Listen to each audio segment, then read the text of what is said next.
그때 예수님께서 하늘을 향하여 눈을 들어 기도하셨다. 거룩하신 아버지, 아버지께서 저에게 주신 이름으로 이들을 지키시어 이들도 우리처럼 하나가 되게 해 주십시오. 저는 이들과 함께 있는 동안 아버지께서 저에게 주신 이름으로 이들을 지켰습니다. 제가 그렇게 이들을 보호하여 성경 말씀이 이루어지려고 멸망하도록 정해진 자 말고는 아무도 멸망하지 않았습니다.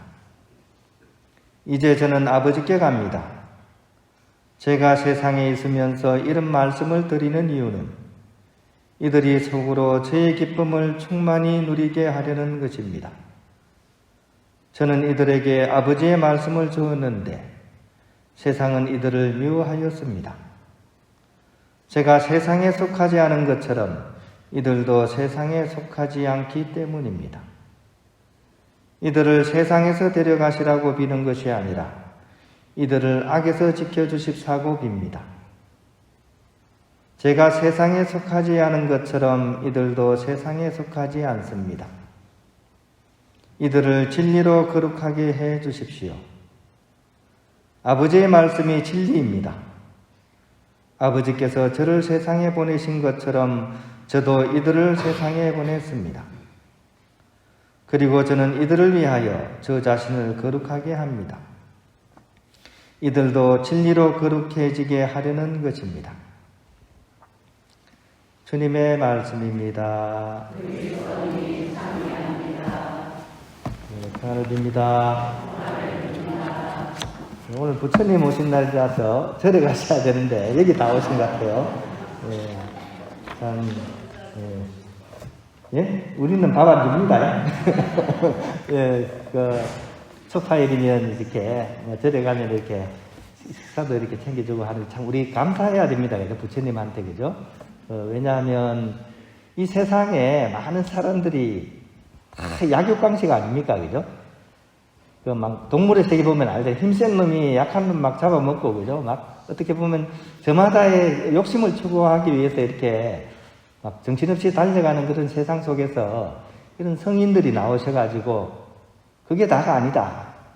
오히려 그런 불쌍하고 힘없는 그런 존재들을 더 사랑하고 또 자비의 마음으로서 이렇게 대해야 된다. 이런 큰 가르침이 이렇게 사람들의 마음을 울리고 바로 그런 영향력이 그나마 세상을 이렇게 유지하게 하는데 큰 이렇게 역할을 하시는 거죠. 그죠? 만약 성인들이 없으면 아마 이 세상은 거의 뭐 동물의 세계보다 더한 그런 동물의 세계가 될 것입니다. 그런 의미에서 우리가 오히려 그런 부처님의 가르침이 많은 사람들에게 마음을 비추고 또 그런 것들이 이 세상을 더 맑고 깨끗하게 만드는데 도움이 되었으면 하는 것.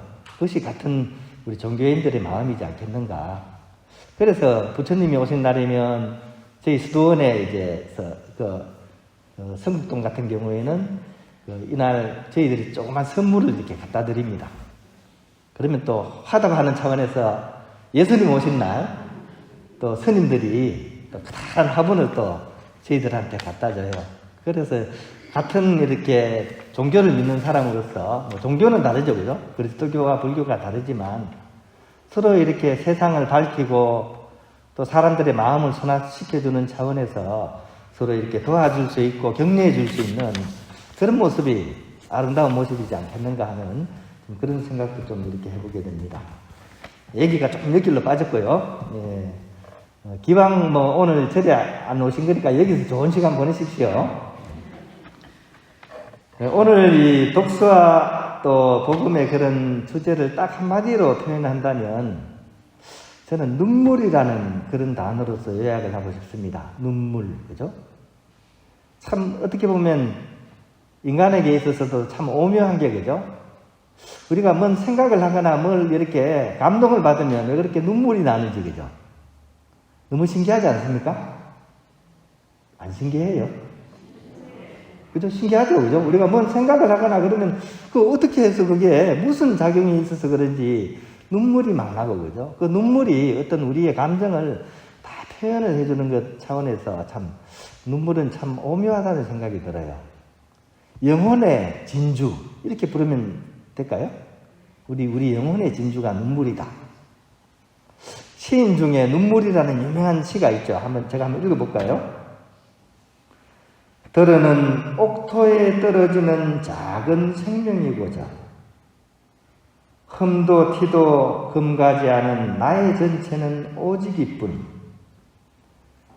더욱 값진 것으로 드리라 하올째 나의 가장 나종질인 것도 오직일 뿐 아름다운 나무의 꽃이 시들음을 보시고 열매를 맺게 하신 당신은 나의 웃음을 만드신 후에 새로이 나의 눈물을 지어주시라.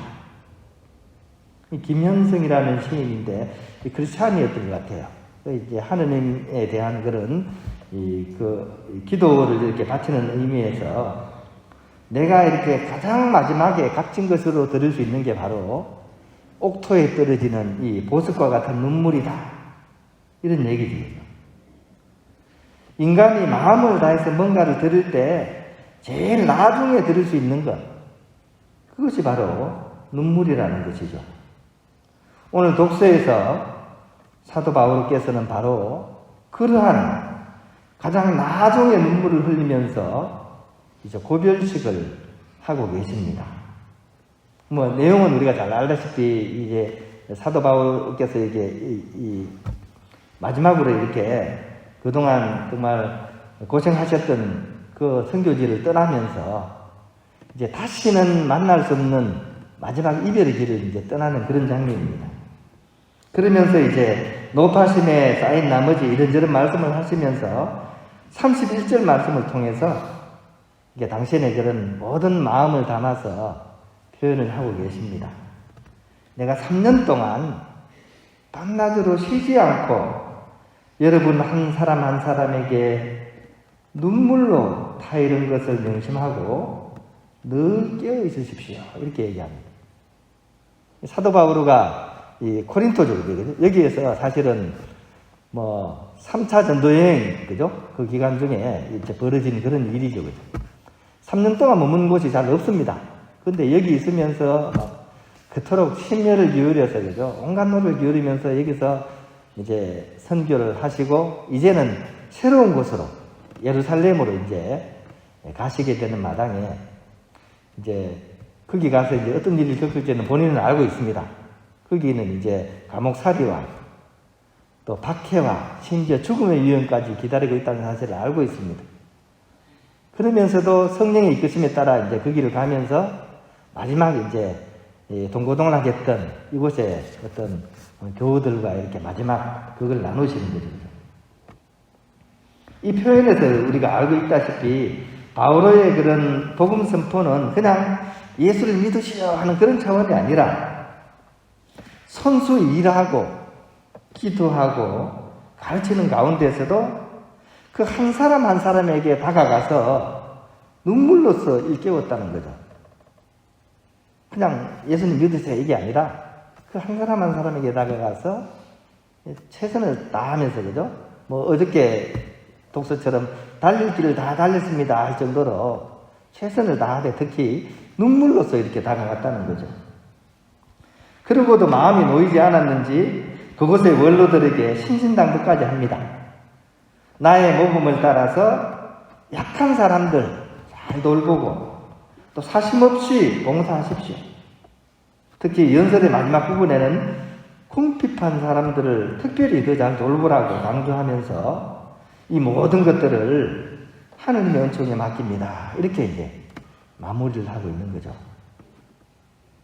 이런 사도 바오로의 삶이 고스란히 담긴 이 고별사는 마치 시편 말씀이죠. 눈물로 씨 뿌리던 사람들이 기쁨으로 곡식을 거두리다 하는 이런 시편의 말씀을 떠오르게 합니다. 참으로 사도 바오로는 시편의 29처럼 자신의 안녕과 이익을 돌보지 않고 십자가에 달리셨던 그런 주님을 전하는데 스스로의 모든 재능과 기회를 다해서 눈물을 쏟아가면서 헌신을 했던 것이죠. 그러는 가운데 사도 바오로가 흘렸던 눈물, 그 눈물을 어떻게 이름 지어야 되겠습니까? 돈으로 치면 그죠? 100만 불짜리 눈물일 거고 그죠? 또 참사랑의 눈물이라고 불러야 될 것입니다. 그런 의미에서 이 사랑이야말로 아무도 알아주지 않아도 온갖 비난과 조소에 시달려도 꿋꿋이 이겨내며 죽음마저도 넘어서는 가장 위대한 것이기 때문입니다. 이 놀랍고도 신비로운 사랑의 힘으로써 우리 또한 사도 바오로처럼 사랑의 눈물로 씨를 뿌리는 그런 하루하루가 될 수 있어야 하겠습니다. 오늘 이렇게 우리 또한 사도 바오로서 이 마지막을 그죠? 사람은 마지막이 중요하죠. 이런 이런 참사랑의 눈물로서 우리의 그런 삶을 이렇게 마무리한다면 참 이렇게 그 삶이야말로 축복이지 않을까 하는 그런 생각을 해보게 됩니다.